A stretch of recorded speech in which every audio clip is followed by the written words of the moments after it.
Salut à tous, c'est Tic Tac, le Mac Jeune. On va s'intéresser cette semaine à l'adolescence, une période pas toujours facile à vivre. Alors, comment gérer le rapport à un corps qui change, le regard des autres, et puis les injonctions de la société et des réseaux sociaux? Nous répondrons à toutes ces questions dans cette émission. Et puis, il y a des lieux qui sont là pour être à l'écoute des jeunes. Nous sommes justement au 4 bis, à Rennes, où il y a un point accueil écoute jeunes qui assure des permanences gratuites et confidentielles pour les 12-25 ans. Mais tout de suite, écoutons des collégiens. Comment vivent-ils leur adolescence? C'est le tac au tac de la semaine. Il y a des jours où je complexe un peu quand même par rapport à des gens, même mes amis par exemple. Je me compare souvent à elle et tout, et du coup, des fois ça va et des fois ça va pas trop. Il y a des influenceurs par exemple, ils vont montrer des photos d'eux en mode ouais je suis comme ça et si t'es pas comme ça c'est pas bien. C'est une image un peu touchée et trafiquée. Ça aussi, ça peut être une raison pour créer des complexes. J'ai des amis qui étaient complexés par leur couleur de peau et je trouve ça dommage. Et juste parce qu'ils sont différents, qu'ils sont complexés juste pour ça. L'adolescence, c'est souvent l'âge des complexes. Alors comment faire pour lutter contre? Eh bien, c'est ce qu'on va voir dans le Data Brace de cette semaine, raconté par Milly. C'est à toi, Milly. Trop petit, trop gros, pas assez musclé, cheveux trop fins, nez trop long. Tout le monde a son petit complexe. Sauf qu'à l'adolescence, quand le corps se transforme, un complexe peut prendre énormément de place dans le quotidien et avoir un impact très négatif. Pour la plupart des adolescents, le complexe va exprimer un manque de confiance en soi qui va venir se fixer sur un élément physique ou moral.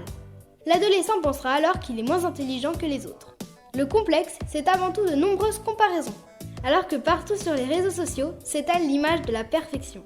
Pour faire face à ses doutes et ses peurs, ce n'est pas toujours facile de trouver les bons mots. Si les proches compatissent trop, on va en déduire qu'il y a effectivement un souci et donc on a raison d'être complexé. Et si les autres prennent ça à la rigolade, on va avoir l'impression qu'ils ne comprennent pas notre souffrance. Pas simple, hein? Finalement, il va falloir essayer de s'accepter tel qu'on est et de jouer de ses petits défauts comme autant de façons de sortir du lot. Bonjour Anne-Héloïse Botrel-Cardreux, vous êtes animatrice du point accueil écoute jeunes de Rennes. Est-ce que vous pouvez nous expliquer le principe de cette structure? Ce sont des dispositifs qui existent au niveau national et c'est une première entrée pour les jeunes autour de toutes les questions qui peuvent se poser autour de leur santé. Donc la santé, c'est très vaste, hein, c'est à la fois la santé physique, la santé mentale, la santé sociale. Et donc, ils peuvent venir dans ces PAEJ de manière confidentielle, anonyme, gratuite, avec ou sans rendez-vous.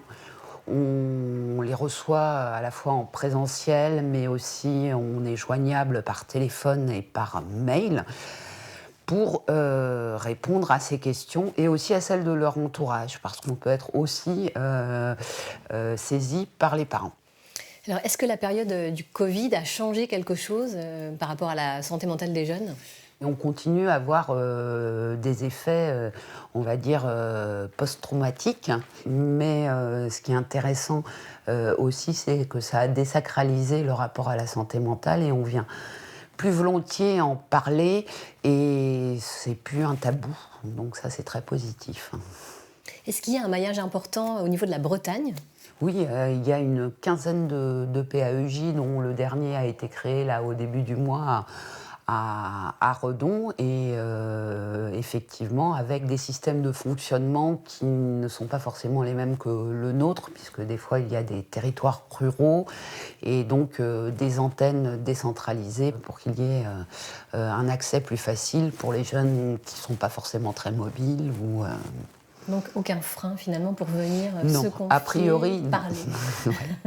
Merci beaucoup Anne-Héloïse pour cet entretien. Merci beaucoup. Merci à vous.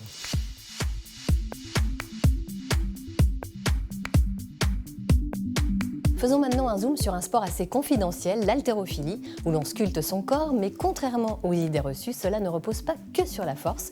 Dès 14 ans, des jeunes s'initient au Sporting Club du Reux. Nous avons suivi 2 d'entre eux. Salut, moi c'est Antoine. Salut, moi c'est Jeanne Et on fait de l'haltérophilie.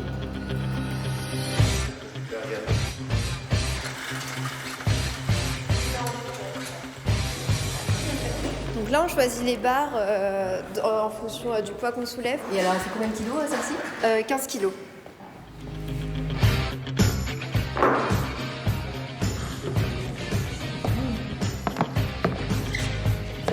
Moi au début je venais plus pour la partie musculation de la salle et dès que j'ai essayé j'ai bien aimé. Du coup maintenant je continue, j'en fais 2 fois par semaine et ça me plaît. En arraché, donc l'exercice que j'ai fait juste avant, je fais 32 kilos je crois et en épaulé jeté je fais 35. C'est l'exercice que je vais faire après.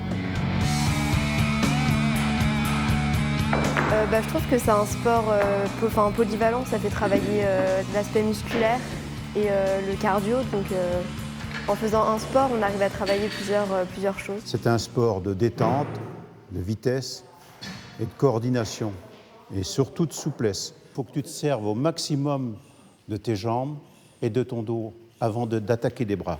L'haltérophilie peut être pratiquée 1 heure ou 1 heure et demie par semaine, mais pas plus, pour qu'à la suite, au bout de quelques années d'apprentissage, ils n'ont pas de problème de dos, ni de croissance, ni rien, quoi.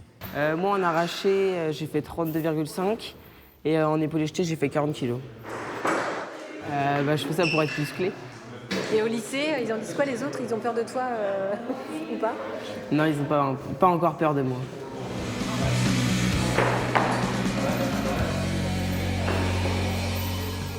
« 225, 226, 227, 228, 229. Bon, si j'ai pas trop de courbatures, on se retrouve la semaine prochaine pour un nouveau tic-tac. Je vais quand même essayer de m'entraîner d'ici là, parce que là, il faut que j'assure un temps.